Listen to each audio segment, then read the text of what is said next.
आज दिनटी आरंभ होता कार्तिकेश्वर ठाकुर पाखु ठाकुर दर्शन ए कर सका सका आज खाइबाटा खेचड़ी आ पाइस चूड़ा भोगर स्टार्ट हो सारी भावुँ आज क्या बुलते जा गोटे प्रोग्राम करवा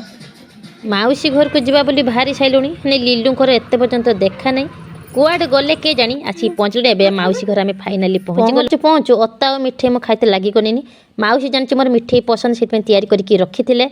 एटी देसी चिकेन कषा मौसी कर सारे मुझे खाई सारे बहुत टेस्ट सुंदर बहुत बढ़िया भी होती जई छुआ को केते सुंदर सजेकी मौसी मोर देती थाली पूरा पर से देती आम को भी एमती दिखती कि ना ठीक ना